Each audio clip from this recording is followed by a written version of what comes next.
we started the panel that we might have a little bit of a disagreement. We don't think you can do, in New England at least, a remote sale.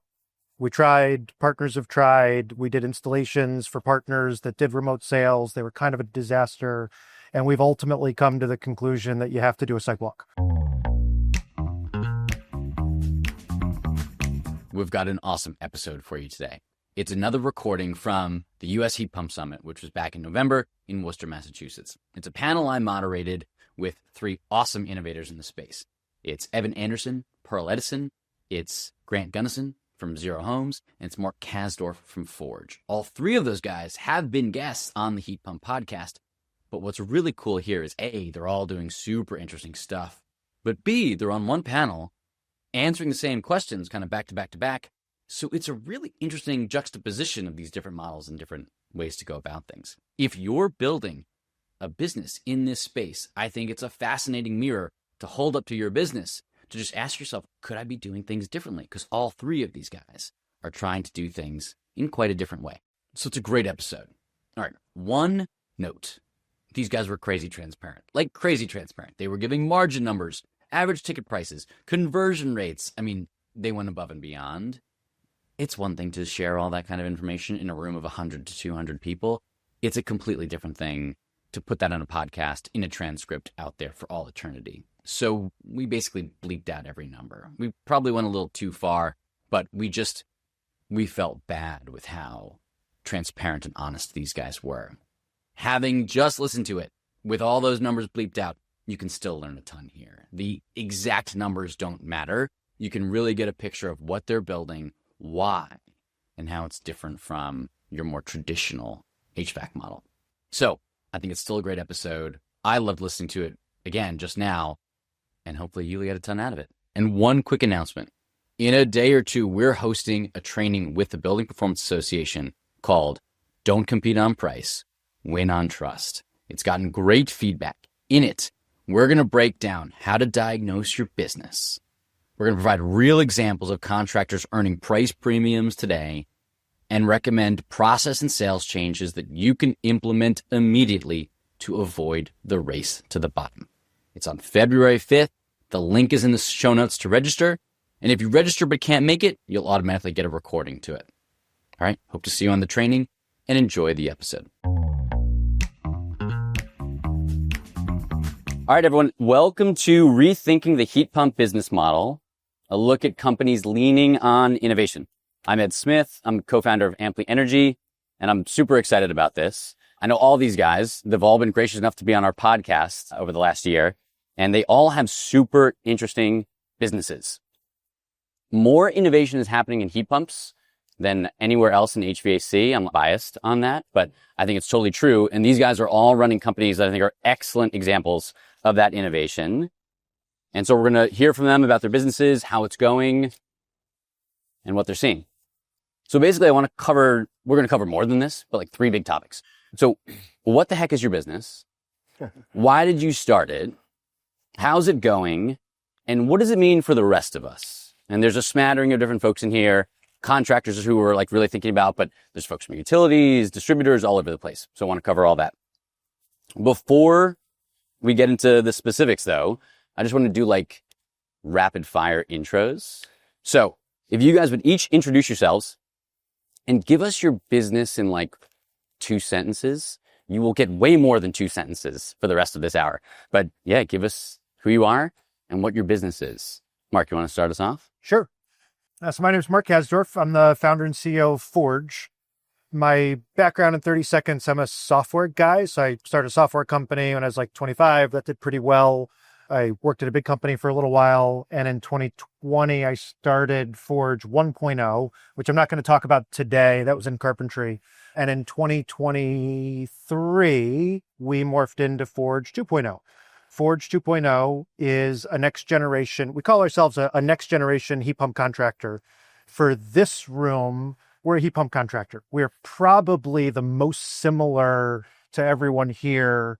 I don't know the third one, but of all the companies on the stage, we pretty heavy emphasis on training. So we train a lot of our own talent, but percent of my field we trained, and about we're senior technicians. We go get leads, we do site walks, we quote jobs, and we go install heat pumps.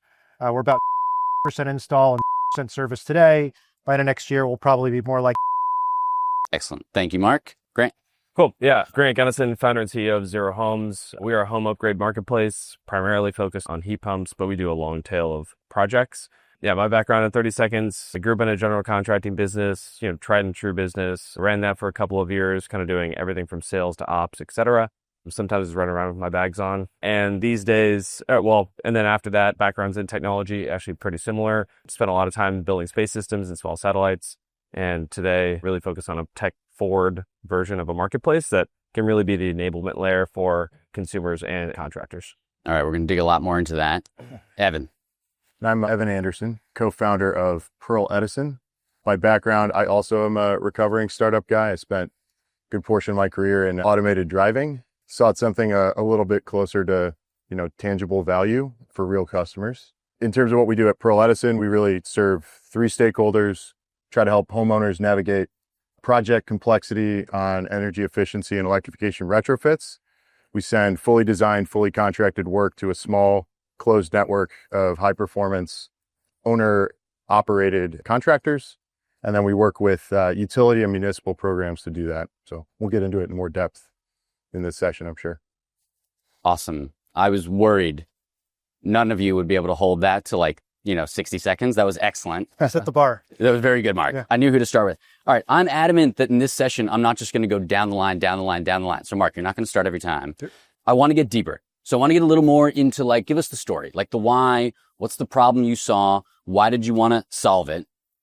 And in that, touch on who your customer is and how you solve that problem for them. Because who you identify as your core customer, I think is a great way to understand where you stack in the market. All right, Evan, we're going to go reverse now. You want to give us the story where you guys started and a little more detail on the business? Yeah, definitely. Well, maybe I'll start by answering your last question there. Great. Who's the customer? I think the reductive answer to that is a homeowner. We get paid by a homeowner. But my co-founder and Jake like to remind our team every day, the partner that we are going to interact with every day, every week over a period of years is this small network of owner operated HVAC contracting businesses. And so we view them as sort of the core constituency that we need to focus on most. I'd say a lot of our process is built around the promise that we make to them up front, which is when you get involved, this will be a fully designed, fully contracted project. It's not lead generation. So we do a lot of software driven and remote lead qualification, but eventually we've got, BPI certified energy auditor in the home doing design load, airflow and static pressure testing, all that good stuff so that we can hand off a robust scope of work to one of our partners. Excellent. And then you don't touch on utilities because they're a major constituent for you too, right? They are. We looked hard at how do we save money for ourselves and our contractor partners. What we realized is that trust and distribution are expensive things to build if you don't already have them. As those of you who are buying ads on Google know, utilities and municipalities have some measure of trust or authority on energy efficiency and distribution to lots of people. And so we partner with them. We don't spend any money on marketing or lead generation. Those partners play that role, and we operate white labeled services on their behalf. Awesome. All right, not to be reductive, but the homeowner's your customer. You promise them a fully designed job that's going to go extremely well. You do a bunch of remote qualification. Yeah. You have BPA certified in-home energy auditors who are going to do it the rest of the way. You hand it off to trusted contractors to do the work. And all of this is done white labeled for utilities who really care about electrification. Yeah, and if I were to add anything to that, I'd say, it's not news to a utility that they could blast a listserv about heat pumps. The promise that we're making to them is about install quality and enforcement of best practices around design, installation, and commissioning. And so a lot of our process is also built around kind of reinforcing those processes to make sure we don't burn the promise that delivers the $0 leads. If that makes sense. Awesome. All right. And on $0 leads, let's turn to Zero Homes. All right. Give us that next level, right? Yeah, so not too dissimilar. We have a 3-sided marketplace. We also don't want to compete with our partners, so we don't run ads and those types of things either. We want to help our contracting partners access business that they wouldn't otherwise be able to get. And then we want to provide access to homeowners that, in a lot of cases can't get help, right? I mean, we have the ability to help people in extremely remote parts of the world and then bring highly qualified contractors and a well-designed system to their home. And so, yes, similarly, homeowners are, in fact, the folks that pay us. They are our customers. And we also have contractors that are long-term partners with us, right? So our goal really for our contracting partners is to help them make their lives easier. I've sat in that seat. Being an owner-operator is very hard. It's very complex and really low margin typically. So we want to help those folks make more money and just make their lives easier. For our customers, we want to give them access to high quality design. In some areas of the world, it's in the country, it's really difficult to find contractors that are really well trained on design and execution of installation. So we can help enforce that. We can help train people and the like. And then similarly, we have other partners. Today, it's cities, utilities, and corporate partners that are looking for help to help their constituents in various ways. And so we can bring an enablement layer to them to give folks access and be able to do all the orchestration and logistics behind the scenes. Awesome. And Grant, you do fully remote design work, or you sometimes go to the home? Sometimes go to the home. That's right. I mean, we built a novel software product to be able to pull information out of the house. DOE did a big study with us on that to verify that we could, in fact, get information out of the house accurately. And then we did get our software certified from ANOJ as well, and working on some additional components of that. But in order for us to deliver remote work, we needed to really set a quality bar there. So we did that work. It took a long time to get that up and running, but we're being quite successful with that. There are some exclusions though, right? And so we do ask our contracting partners to go to the house when we need to, but try to make that about 10% of the overall homeowners we work with. Awesome. Good.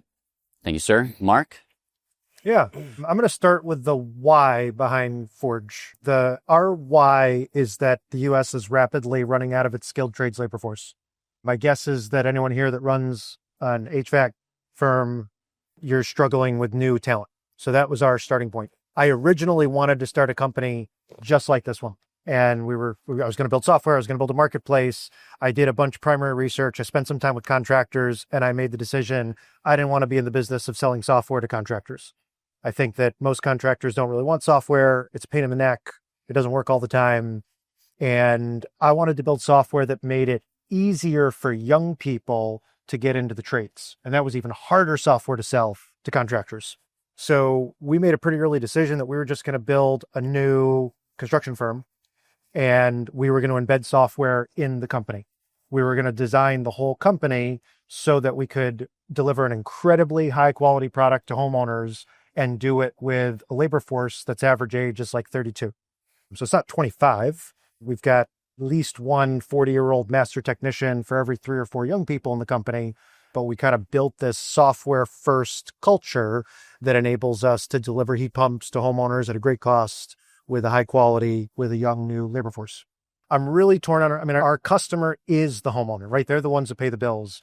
I spend as much time thinking about the young people we're bringing into the trades, right? So we're not a marketplace with one customer, it's the homeowner, but our labor force is our number 2 customer by a hair. Awesome. Mark, thank you for that answer. In one fell swoop, you said you don't like my business model or Grant's, which I love, because I would love to dig into some real stuff up here and Actually, wait a minute. I don't sell software to contractors, so I think we're still good over here. Okay, so it's just me. Good. Start with the moderator. It's an easy place to start. So I do want to dig into differences and have folks understand. I think that's awesome. So that was the base layer. What the heck do these companies do? Do folks have questions before we move on from that? What do they do? How do they do it? We'll dig in deeper, but if there's any questions or clarification, I'm happy to take them now. All right. We feel like we got a good understanding of what these guys do. Okay, great. Let's dig into the technology. All of you guys are tech-enabled in some way, which I think is a decent differentiator. So what's the technology you're using that changes the economics or approach or experience of what would be a traditional HVAC contractor? Grant, you're about to drink, but you get to go first this time. So a little bit of the why as a part of this. If we want to go solve the climate challenge, which is a lot of our mission, we really have to be able to scale up this work. Folks have worked on training for a long time, but we need a ton of that. We need it a lot faster than it's happening. It's very expensive to do. And so our approach, a little bit different, is just to say, how can we bring access to high quality design closer to the homeowner so that they can get that, and then help our trade partners as we do deliver the work to actually enforce some high quality design delivery of that work. So as a big piece of that, though, in order to actually grow, you really need to reduce costs. The best place that we can do that is in the sales process. And we don't look at that as saying taking dollars out of someone's pocket, but our sales folks, instead of targeting $1 million of sales a year, we want them to be able to do. And that is technology enabled by not having to go to the home. It is by enabling them to get complete proposal done that hits all of our check marks in 30 minutes. And then they can crank out 10 of those a day and close, 10% of those. And so that really enables them to make a great living, but also help, dramatically more folks on a daily basis to actually get the work done that we want.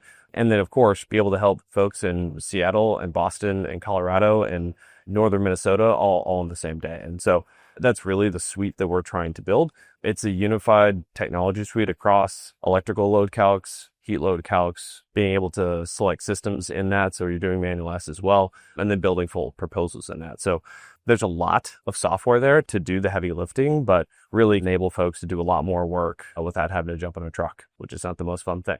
And then separately, our go-to-market, we operate through partners as well. And so we also don't spend any money on marketing, and our acquisition cost is about the average contractors because of that. That was great. There's a lot in there, from fully remote design as much as you can, and then customer acquisition through partners, reducing your acquisition costs. Like, that's a lot of substantial differences. For anyone who wants to check it out, Grant put a short video on LinkedIn 3 months ago. Yeah, and if you want to check it out, you can come by our booth. I'll show you how it works. It's pretty cool. It's worth checking out. Awesome. Thank you, Grant. Evan, you want to go on tech that you guys are using? Yeah, I'll ground it in the value we're aimed at too. So those pillars basically are free lead gen, or efficient lead qualification, and then quality system design, installation, and commissioning. Love to throw pixie dust, but all the software we're building does is one of three things. First, it's a white labeled enterprise product. So there are things we build to be able to offer a concierge service in a box to a utility or municipality. Second, there's customer facing software that's intended to educate them on the scope of work. You're trying to qualify purchasing intent. So we're giving them as specific information as we possibly can remotely to try to qualify them well. And then third is a software enforced workflow for everything from the data that we collect in the home, how we interpret that data into a scope of work, and then the job documentation that goes to a contractor and proposal that goes to the customer. At the end of the day, it's just, let's have an enterprise product that our partners love. Let's do a good job qualifying customers and educating them. And let's make it as efficient as possible to get to a contract with a great proposal for the customer, great job documentation for the contractor. Clear. A lot of stuff. Yeah. How long have you guys been at it? Oh man, we've been at it 2 years basically. 2 years? Yeah. Yeah. Great. Mark, Mr. Kasdorf, technology. Yeah. So again, we kind of started and have iterated a lot and tested a lot of what Grant described. I mentioned this before we started the panel that we might have a little bit of a disagreement. We don't think you can do, in New England at least, a remote sale. We tried, partners have tried, we did installations for partners that did remote sales. They were kind of a disaster. And we've ultimately come to the conclusion that you have to do a site walk. All of the software that we've embedded throughout the company is designed to do one of two things. Either allow 27-year-old salesperson to do something that would normally take a master electrician, like a load calc, or take a 20-minute task and turn it into a 5-minute task.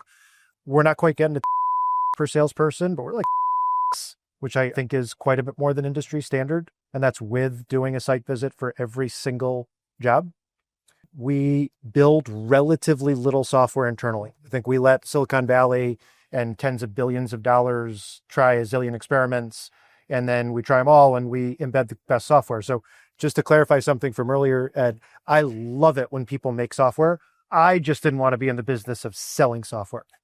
I like doing real things. I like installing heat pumps, but I love it when Ed makes great software for us to use. I appreciate that. You're back in my good graces, which is really important. And I should have put you guys in a slightly different order. Evan, you should have been in the middle. Because my sense is on the spectrum of like fully remote to not, and building custom software to not, I think that's sort of like Grant, I think you're on that extreme. Evan, I think you're in the middle. And Mark, I think you're on this end. At least that's how I'm bucketing you guys in my mind. Oh, any disagreements? No? No, I think that's right. Yep. From a go-to-market perspective, we look a lot like Grant. We look more like Mark on how we get projects done. Awesome. Cool. I should have asked this in the intros. Where are you all operating? Because you're all operating in select states, but some of them are different, some of them overlap. So, Evan, we'll just go straight down. Where are you guys operating? Michigan and Pennsylvania. Grant? Yeah, Colorado, Chicagoland, Minnesota, Northern California, and Boston. Mark? We're just in Massachusetts for now. Probably hit a second state next year. Okay, awesome. I got more questions. Does anyone have a question they want to get in now? Would love it to be a dialogue. Yeah, hold on. Let me give you this so everyone can hear. As an example, just in the past week, I went like 2 condos, same condo complex, where we would be putting in a hybrid system gas furnace heat pump. 1 condo, unfinished basement. 2nd condo, same complex, same furnace, same heat pump. But the basement's entirely finished, class 3 ceilings, which all have to cut open to run new electrical, new Wi-Fi, new refrigerant pipes, new exhaust pipes. You have to check to make sure you get that exhaust pipe out of direct location, etc. If you're not going to those 2 condos, and you would just simply looking at visit the outside of the brief house, wherever else, and it would be possible to think, well, these 2 buildings argue the same price, yet they're vastly different installs. So how are you approaching it? You don't have somebody getting eyes on what's in the app or what's in. Yeah, so let me paint a more full picture of what that looks like. We built some software actually quite similar to Conduit and Amply, but it only uses photogrammetry. So what that means is any cell phone can operate on top of it. We leverage the homeowner to send us a lot of information. So we have eyes on the inside of the house. We create a 3D model of that home. We take a bunch of photos and layer on all the semantic data for the walls, windows, etc. So we understand what the constructions are. And then we use our utility bills to actually calibrate that building.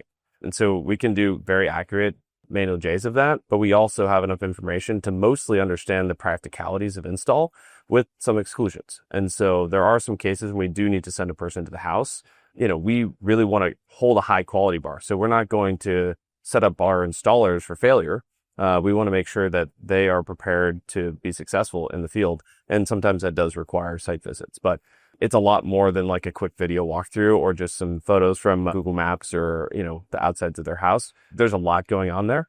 And, again, happy to show you guys what that looks like, but really try to encapsulate the entire project scope as opposed to just get like a general or small idea of what's going to happen.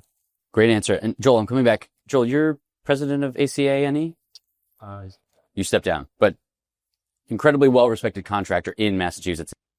How does that sit with you? Any follow-up questions? Because it was a really good question. Before this becomes the Grant Gunnison show, which would be a show I would watch, let's expand it. So it would be awesome to hear you guys each say more about your sales process and why you landed on it, and then maybe pros and cons, right? That would be interesting. But Grant, I'll let you go first because it's the most extreme of the models up here. I would say we're at a big disadvantage, right? We're all 3D creatures. Humans like to be with humans. Operating over Zoom definitely doesn't help. It does help in the instances where, it's really hard to get to that home. Maybe no one's going to that home because it's 2 hours from the nearest contractor. But in that way, we certainly have a disadvantage. What we try to do is really layer on very high quality design. We're really giving people very dense proposals, lots of information there to get them confident about what we're going to do. Because there is some skepticism for sure. So, pros and cons of the approach. I think we're being successful, but it's not for everyone, right? We do have some folks that go, hey, you know what? I don't want to go use your app and, produce information that you need to be successful. And then we say, okay, great. We can't help you because we're not going to get into the zone of, hey, we're just going to take 3 or 5 pictures and then give you a quote. And I don't know, maybe it'll work. Maybe that's a danger zone for sure. Great. Evan, you want to go next? Yeah, I'd say starts from a constraint that we're going to be in the home, because while I would consider myself a long-term optimist that you can do a accurate load remotely, we've not figured out a way to do that. And there was a good debate on this yesterday that Amply team led, but I'm a long-term optimist on that. I'm a short medium and long-term pessimists that you can get airflow and static pressure data. Needed to do a good job with ducted systems without going to that house and using the instruments you need to collect that data. So we start from, we are going to every home. It's expensive. I don't need to tell you that. And so from a remote perspective, what we lean into is lead qualification. So it's an online onboarding process. We collect lots of information. We do not require you to download an app and walk around with a cell phone, but we are requiring you to answer, 20 questions, sometimes more about your home. We are putting a price and a preliminary load and scope of work in front of you to force you to try to consider costs and benefits. And then you're speaking to a member of our team that's going to ascertain purchasing intent before we send someone to the home. Because the number we care most about is if we go, we want to win. So a lot of our focus is upstream on qualification. In the home, we use our own application for data collection, primarily because it feeds the workflows on the back end that we've written to say, are we modifying this ductwork and where? Are we adding supplemental dehumidification and why? But a lot of the work we try to do from a cost out perspective is upstream of going to the house. And I want to clarify two things across you guys. So Grant, all of your homeowner customers download your app. Yeah. That's right. Definitely a point of friction for us. Okay. Definitely a point of friction. How many other contractors in the room have their own app that someone downloads off nobody does. And then Evan, if yours isn't an app, is it just a survey? Like how are they getting that to then do it? It's a web app that's white labeled under the partner. So Okay. it's a DLC Home or DT Heat Pump Concierge. They're going to get a bunch of questions. A lot of people are going to go, screw that. I don't want to answer 25 questions about my house. But like Grant's describing with their process, we live with that friction because it's what's required to get to some kind of qualification of purchasing intent. So web app, they just go to a website and That's all. Yeah. Okay, clear. All right, Mark, sales process and what's it look like? How do you get to those numbers with home visits? Why'd you choose home visits? Pros, cons? Yeah. I think, Ed, your assessment of the spectrum was pretty accurate, as will become clear with my answer. So we probably have the most traditional looking process. Homeowners can contact us via email, call, text, like however they're most comfortable. They're hopefully going to get a response pretty fast. In the near future, we may use AI for this to get them a response instantly, but we're not doing that yet. We'll try to get on the phone with them same day. We'll do a 30-minute lead qualification call. So we don't do pre-screening and refuse, collect information ahead of time. There's no app to download. There's no questionnaire. They're talking to a human. That human is doing the lead qualification and really trying to figure out, does this person want a heat pump? Are they likely to buy? From there, we schedule a site visit. Our biggest friction point in our sales process right now is time from lead qualification to site visit. I think we're booking out like weeks, which a lot of homeowners don't want to wait weeks. So that's a pretty big problem that we need to solve. Site visits are minutes. We're doing a lot of homeowner education. We're doing a load calc. We're capturing the information for a load calc. We're capturing a ton of info. We're getting a J calc, doing a manual J. And then we recently implemented, which is working pretty well on the drive to the next job. Our salespeople are calling in and basically we're generating the quote while they're in the car. Our time from site visit to quote is down to days. We're super data driven, about as data driven as you can be if you're not a pure software company where everything is just data. And then we've got about a close rate. So it's a bit above industry average. I think it's top quartile. I'll be really interested what their close rates are.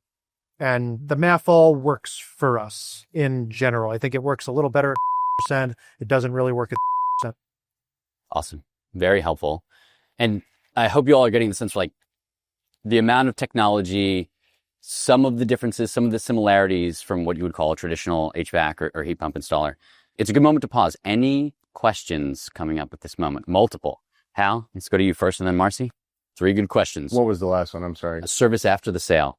For like a heat pump installed, you guys do service after the sale. Brand, service after the sale was the third one. Now I've forgotten the second one, Hal. So brand of heat pumps, envelope improvements if needed, service after the sale. Yep. We carry Bryant, Mitsubishi, and Quilt. So those are our brands. Envelope improvements. I know some of my salespeople are here. I don't think we do much there. We typically refer people to partners where that work has already been done by the time someone gets to us. Might be an area of opportunity that we should explore though.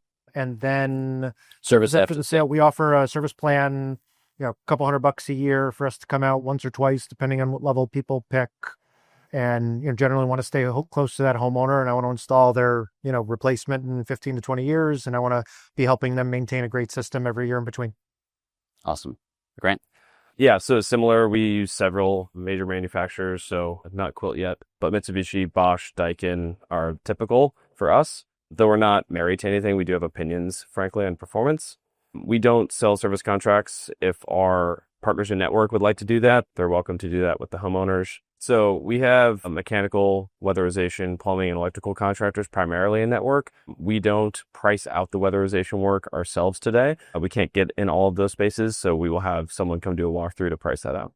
My answers are very similar to Grant's, and it's a funny collection of questions because I think we've changed how we do each one of those things in the last 6 months. On equipment, we do mostly Mitsubishi for all electric applications and mostly Amana for dual fuel applications.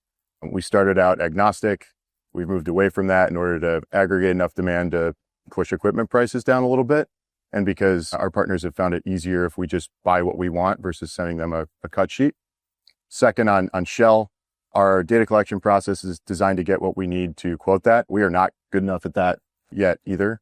I'd say probably not fully living up to fully designed, fully contracted there. So we have a number of multi-trade partners in network that we get involved on Shell work. And then on services, we're very brand forward with the installer's brand. We want the homeowner to have a relationship with and trust them. We don't have a service business. So we generally tell customers who ask, which is most of them, that they ought to work that out with the installing contractor we pick for them. Hal's question sparked one for me, which is, Evan, you mentioned airflow measurements. So you're doing ducted and ductless. I'm actually curious for all three of you guys. Ducted, ductless, dual fuel, which do you cover, which do you not? Evan, you want to go first? All of the above. I'd say it's interesting market by market. In Michigan, a lot of our customers have a certain antipathy for ductless. So we're trying to make ducted work in a lot of those scenarios. And then Michigan has the highest spread of delivered cost of natural gas to electricity anywhere in the country. That means we're doing dual fuel. So we do all three of those. Great. All of the above, and we'll add air to water as well. Add air to water as well. Oh, yeah, it's a big topic. Cool. Mark? All the above are, I just looked at our analytics. We were like percent ducted, the exact same percent ductless, and then a little bit of dual fuels. New for us, but we're selling one more. Awesome. Thank you. Marcy, have you forgotten your question or you look scared? Oh, you got it. Okay. There we go. Do any of you get paid for your initial assessments? If you're working with the utility, did they reimburse you for those assessments that you're doing with real numbers? And then last question is, would for your conversion rates after you've gone through that assessor process? All right. This time I wrote them down. Actually, I didn't write down the third one, which is conversion. Yes. Let's take them one at a time and go kind of 3 for 3. Let's do how people find you guys. Mark. Actually, it was to Grant again. So Grant, why don't you start us up on how people find you if you don't do marketing, and then be cool to hear from the other two as well. Yeah, so primarily we run programs for partners, or we have web funnels that our partners are hosting. You look at our website today, you almost can't get in contact with us. I mean, there's very little there. And so primarily just through partners, or you can call us. Awesome. Mark? Who are your partners? Utilities, cities, and corporates. Cool. That's awesome. And I would like more intra-panelist questions. Excellent job, Mark. Yeah, keep going. Sure. We're about percent referral, roughly, I think, and then percent paid search, maybe percent paid search. And we've had some luck recently with radio. Radio? Yep. Oh, cool. A little old school. That's all. That's great. Evan? Very similar to Grant's. It's either partner facilitated outbound marketing. It's about with inbound partner referral. So someone comes to one of their existing web assets and gets linked out to us. Awesome. I'm going to hold off on the pay for assessments because I want to talk about rebates more broadly. I think that's interesting for all you guys. So let's do conversion rates, success. A couple numbers have been dropped throughout, but like the suggestion of how well it's going so far. Mark, if you're willing. Yeah.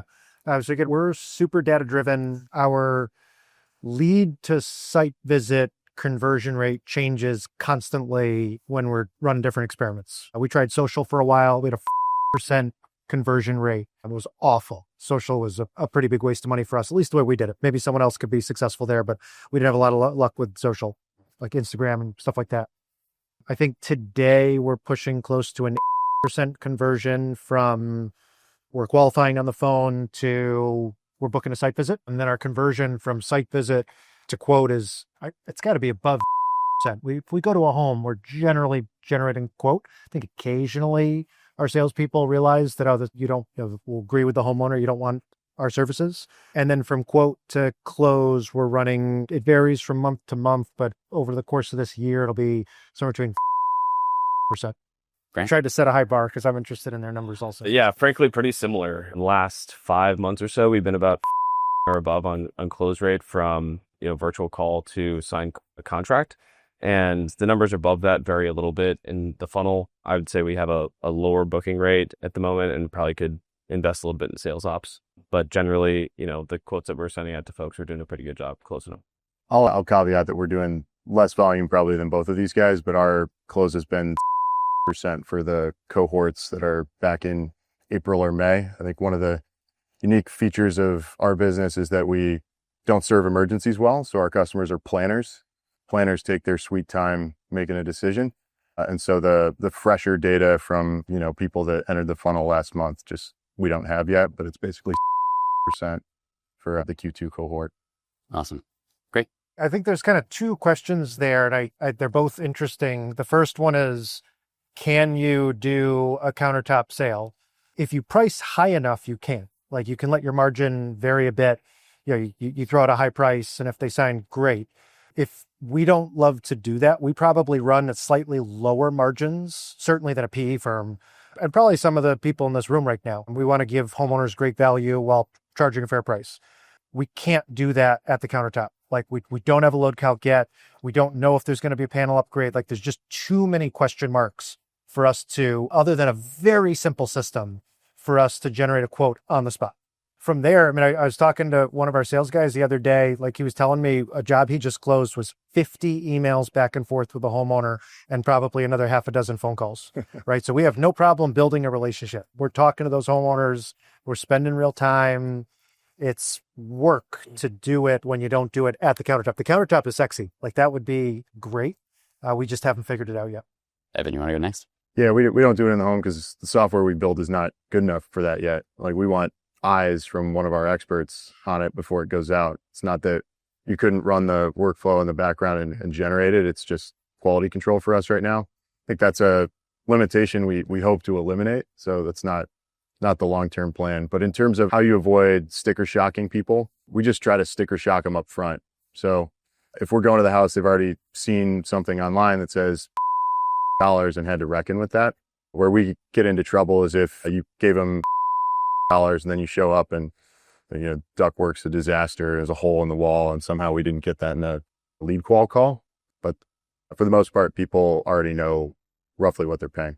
Grant? In a perfect world for us, if someone's called in or, we have a touch point with them, they use our app, we jump on a video call with them, we'll do a load calc right in front of them, talk through what their system design that they would like and or what works for the home. We'll actually draw that out on a schematic right in front of them. We can talk about how they'd like to, control heating and cooling in individual rooms, or if they have a ducted system, we'll kind of lay that out, talk through electrical complications. We'll do an electrical load right in front of them as well. We don't have proposal right in our platform today, so we kind of leave it at that point, and then we'll follow up, maybe an hour or two later with a proposal. But our product goal is to be able to get through that entire process in under 30 minutes and do it right in front of a homeowner. So they can really understand what's going to happen in their house, really what the trade-offs are with pricing, and then pull in incentives and financing, be able to have the complete conversation with them, but not be in their living room. Can I just say, I know all three of you guys, so I'm not surprised by this, but I've been in many panels with CEOs and founders of young, risky startups. And like, the transparency and honesty is nowhere near what you guys are giving right now. So it's awesome. Thank you. Actually, I had one more thing to add because we did talk about margins and things, and I'm happy to be transparent about that as well. We run our business at percent gross margin, which is typically like half of the target of an HVAC business. That is to do two things. One is to make sure that our contracting partners can drive a profitable outcome for themselves in this. We can make a little bit of money, and often we are, maybe percentile in costs that we're delivering to homeowners as well. Your margin is percent, or you plus the contractor's percent? Our margin. Your margin is. And your gross. That's right. We tried to target percent gross margins for our contractor partners. Got it. And percentile. So you're like, your net profitability is sub what you'd typically expect from a contractor. That's right. I mean, we're trying to reduce costs for consumers, try to make a little bit of money to run our business, and then ultimately, try to help our contracting partners have profitable, easier to run businesses. Yeah. Well, we hire our contracting partners for their time, so they're not purchasing equipment, so 50% on their labor. So the math is not as simple as that, but We've worked with a bunch of partners initially, and I won't name any of the specific partners or specific experiences, but we had two general issues with working with partners. The first one was we would walk into a home and feel that the wrong system had been sold for that home or that homeowner. We struggled with that, and we worked with those partners as much as we could, but we've got a really high bar. The second issue we had was margin. Right? If, we think that we price as best we can with the margin that we want to get, like we couldn't possibly mark that up by another % and become close to delivering value to the homeowner. I think with someone like Grant's business, if you're a contractor working with Grant and you don't need a warehouse because he's purchasing the equipment and you don't need certain insurances and you don't have a cost of sales, I think you could just barely get to that %. The partners we were working with, we did have to bring some of the equipment. We had to bring all the fixings. We had to bring a bunch of stuff. I couldn't make the margins work for our business. When we're working with a partner, our average ticket, because they brought some of the materials, I think was, and I had % margins, right? So on a job, I was making grand. Today, my average ticket's and my margins are close, right? So the same amount of labor, I'm making 3 times as much money by going directly to the homeowner rather than through a partner. So with our model, we struggled to make it work. Probably slowed down since the podcast. New England's hard and big, right? I mean, we're going to sell $1 billion worth of heat pumps this year, I think. And there's a $50 to $100 million company to build here. And that's without taking a business away from anyone in this room. Like there's not nearly enough contractors to do everything that needs to be done in Massachusetts. My guess is we're 2 years away from spreading across New England and 5 years away from spreading nationally at the rate we're growing today.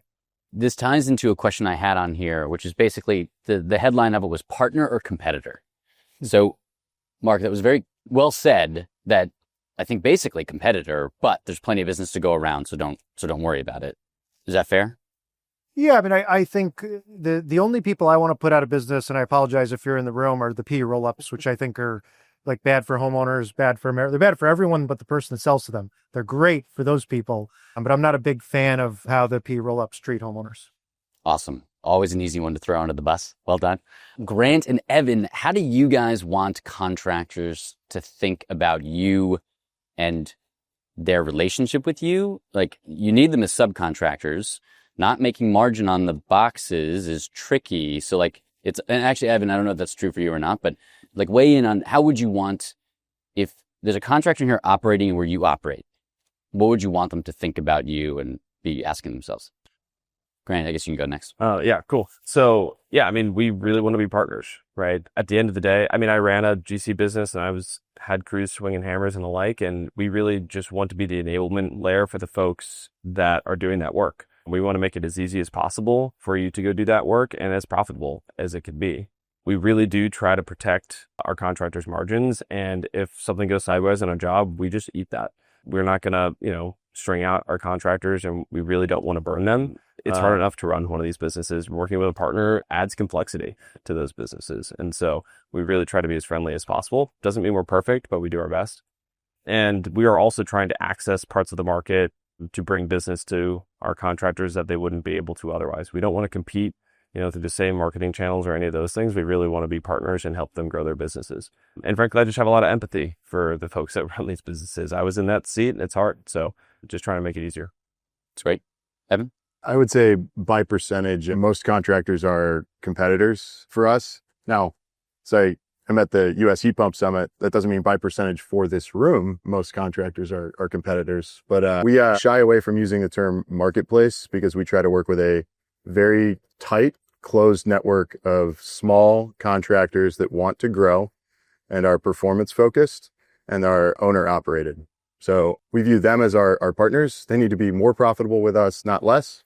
We view everyone else as a competitor. Awesome. All right. We've got 6 minutes. I want to get in a couple more questions. Dave from LG. Because it's a partner branded channel, oftentimes it's a utility or municipal partner picking a lender of choice. So we've got in both Pennsylvania and Michigan cross promotion of the local green bank. We find that a lot of our customers make use of that to get their arms around a $1 average ticket. I don't have the numbers in front of me. It's not percent like it might be if we were in a different interest rate environment, but it is significant. Thank you. Mark? Yeah, we're only in Massachusetts. I think the answer to this question probably varies dramatically state to state. I don't envy Grant and how he's going to have to answer this. Massachusetts, with the rebates and the zero interest loans, I think percent of our homeowners, they're getting a interest loan, they're getting a tax credit, which is going away, they're getting a $1 rebate, and that's covering most of the project. If it's a $1 project, they're paying for the rest out of cash, and they can probably afford that. Thank you. Grant? We're about cash to finance. In almost every program we run, there's some kind of advantage financing solution, and that's quite helpful, certainly. But every once in a while, I get very surprised. We had someone the other day in Steamboat project, they'd paid cash or us a $1 check to start the project, and it's just mind-blowing that people have that kind of cash sitting around. So, I don't think I'll ever not be surprised by that. Yeah, we provide a double-layered warranty. Our contractors are required to provide a labor warranty and, basically workmanship warranty. And we provide a second one on top of that to the homeowner. If for any reason that contractor were to go out to business, we still provide that warranty. Anything after 12 months is paid by the homeowner. I'll go quickly. We've been very fortunate to be able to grow our business without having to do really any targeting. That I assume will, become much more important as we want to grow beyond where we are today. But fortunately, we've been very successful the past, couple of years without having to do that.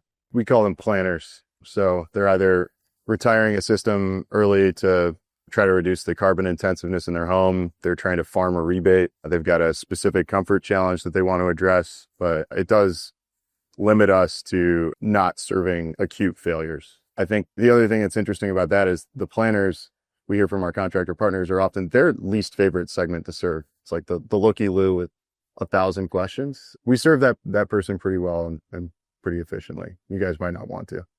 So I think we're just about at time. You guys have been awesome. Is there anything you want to close with as we start to wrap? Mark?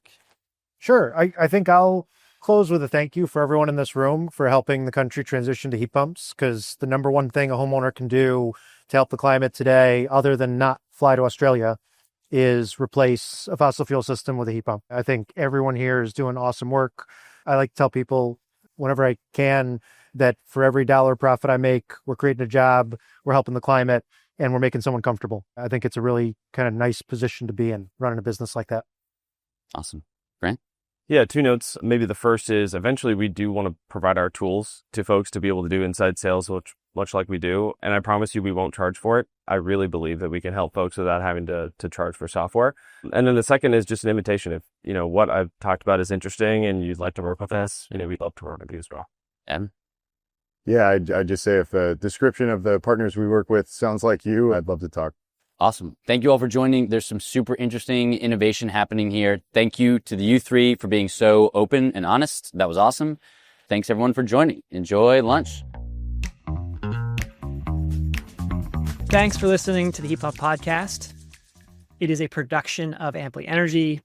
And just a reminder that the opinions voiced were those of our guests or us, depending on who was talking.